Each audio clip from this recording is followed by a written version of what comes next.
The $0 Chevy trick that made 2-bolt blocks survive 1,000 plus HP. 1971 NHRA Pomona Nationals. Phil Grumpy. Jenkins 69 Camaro, packing a factory 4-bolt 454 block, launches hard in the superstock class. Then, mechanical failure. The crankshaft flexes, the number 3 main cap shifts, and the block tears its main web apart. The bitter irony? Competitors running stock 2-bolt truck blocks were surviving the exact same drag strip abuse without a single crack.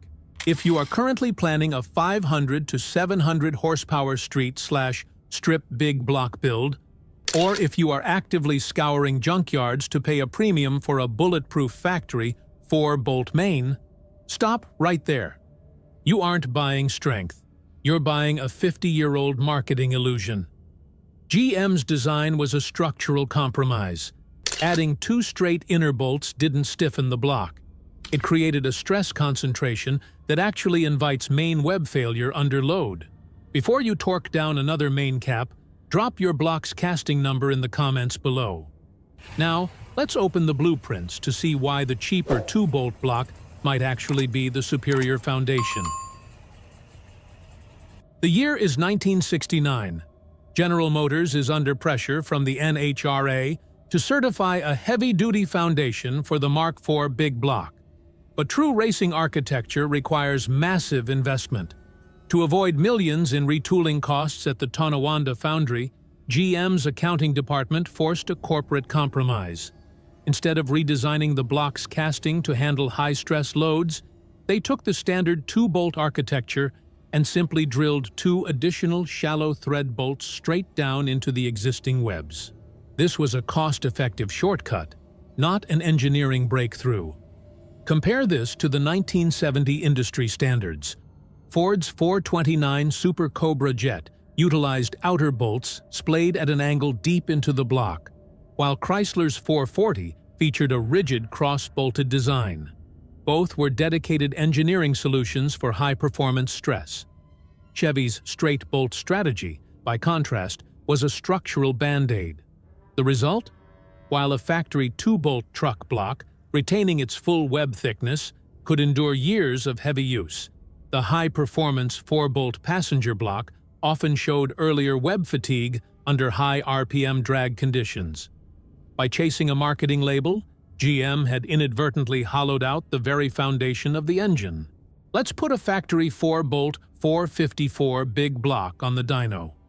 As the engine approaches the 5,800 RPM range, the long 3.9-inch stroke generates a violent 4th-order harmonic peak. The crankshaft isn't just rotating, it is whipping and vibrating like a heavy bass string. Here is the structural paradox. Independent testing, such as data from Lakewood Speed Shop, observed that factory 4-bolt caps can generate extremely high vertical clamp loads under proper torque. You would think rigid clamping is exactly what you want, but because those outer bolts are drilled straight down and not splayed at an angle, they offer minimal resistance to horizontal shear compared to a splayed design. When the crankshaft flexes under a heavy drag launch, the torsional twist peaks near the number 3 main journal. Because the 4-bolt cap is so rigidly clamped vertically, it transfers that violent kinetic energy directly into the cast iron main web. And here is the fatal flaw. To cut costs post-1970, Chevy reduced the block webbing thickness on many passenger car blocks to roughly 0.45 inches, compared to a beefier 0.65 inches found on 2-bolt truck blocks. In mechanical engineering, a hole is a literal break in the load path. By drilling 2 extra holes into an already thinned-out web, GM created overlapping stress risers. The stress concentration factor dictates that the tearing force at the base of those outer bolts can be up to 3 times higher than the surrounding average stress. And it's the exact same physics as the perforations on a postage stamp. You do not make a material stronger by removing it. You just dictate exactly where it will tear. The 4-bolt block doesn't absorb the shock, it fights it, and it loses. Because the straight-drilled rigid caps fight the natural flex, they cause massive stress concentrations that actually amplify crank whip. In contrast, independent ARP testing in the mid-70s showed that a solid 2-bolt block fitted with high-quality studs allows for a minute controlled flex. This absorbs significantly more harmonic shock without cracking the webbing. The factory 4-bolt doesn't die from a lack of fasteners. It dies from a rigidly concentrated stress path that splits the block right up to the cam tunnel. While street racers and magazine readers of the 70s and 80s were fighting over scrap metal 010 4-bolt blocks in the junkyards, professional engine builders were taking the exact opposite approach. They actively hunted down the discarded, dirt-cheap 2-bolt blocks. Legendary builder Smokey Yunick understood the racing rule books, but more importantly, he understood cast iron fatigue. When NASCAR and the NHRA demanded factory cast blocks, Yunick knew that running a GM factory straight-drilled 4-bolt in a high-stress environment was a structural liability. Instead, he preferred 2-bolt truck or industrial blocks. Why? Because their main webs were thick, solid, and completely untouched by the factory's secondary machining process. This leads to the engineering loophole that redefined big block architecture. The factory classified their blocks as 4-bolt, using perpendicular inner bolts, merely to satisfy NHRA spec sheets. But aftermarket master builders, popularized around 1974 with chip kits, exploited this by creating the splayed 4-bolt cap.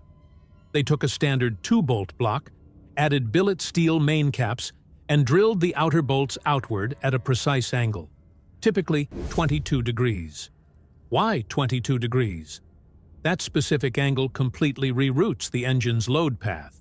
Instead of anchoring a bolt into the stress-prone center web, the angled fastener bypasses it entirely and threads directly into the pan rail, the thickest, most heavily reinforced outer lip where the oil pan mounts. It operates on the simple physics of triangulation. Much like driving a nail into a piece of wood at an angle, this doesn't just hold the cap down.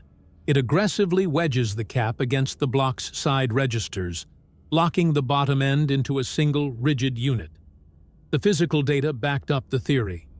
Independent aftermarket testing indicated this splayed design dramatically increased structural rigidity. It effectively neutralized the horizontal shear forces that occurred during violent torque reversals, such as a hard shift from a Muncie M22 Rock Crusher transmission.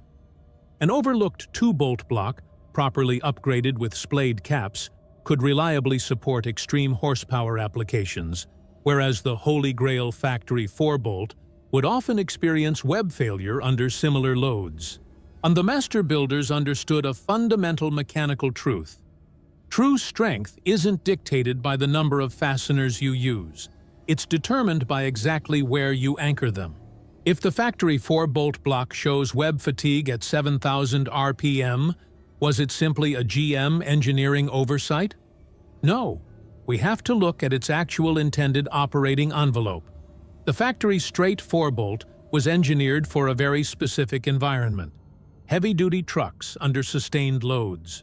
When towing a heavy trailer up a grade, a truck engine typically holds a steady 3,000 to 3,500 RPM.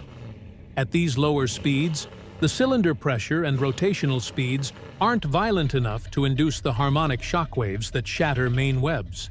However, the sustained, heavy torquey load can cause the main caps to slowly shift, known as cap walk. In this specific low RPM environment, those two extra inner bolts do exactly what they were designed to do: provide additional static clamping force to keep the bearings stable. But high-performance builders operate in a completely different dynamic envelope. When an engine is pushed past 6,500 RPM, the rotational kinetic energy exponentially multiplies the destructive shear forces acting on the cast iron webs. So how did a low RPM truck architecture become a performance standard? You can trace it back to 1980s print media. Automotive publications often oversimplified the physics for a mass audience, establishing a flawed rule of thumb. 4 bolts are inherently stronger than 2. Furthermore, because GM utilized these blocks in high-end production cars like the Corvette for homologation and supply chain reasons, the public accepted them as a performance benchmark. This created an artificial premium for any block with 4 holes in the junkyard. The rumor mill even claimed that 010 casting blocks contained 10% to 20% more nickel for extreme strength. The metallurgical reality? They had roughly 1% to 2% extra nickel, a margin completely insufficient to save a main web already compromised by factory drill bits.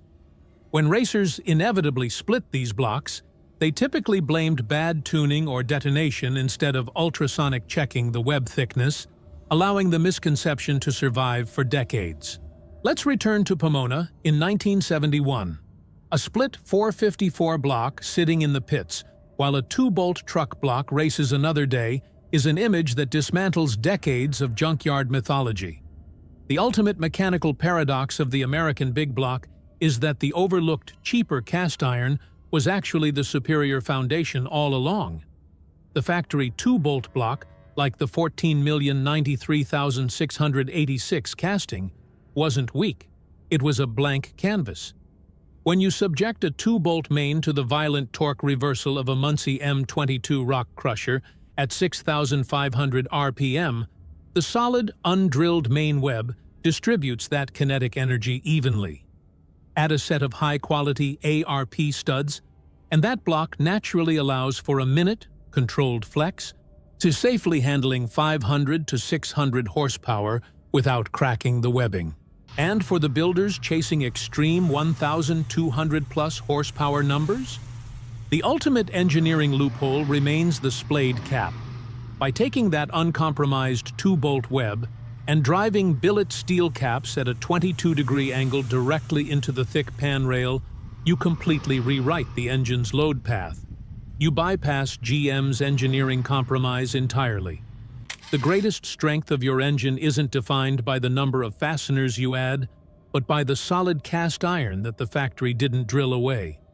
It's time to stop paying the myth tax. So before you pay a premium for a factory 4-bolt casting, look at the block on your engine stand. Not the badge, not the myth, the structure. If this changed the way you see 4-bolt blocks, then subscribe. Because understanding the physics behind your parts will always outperform following the crowd.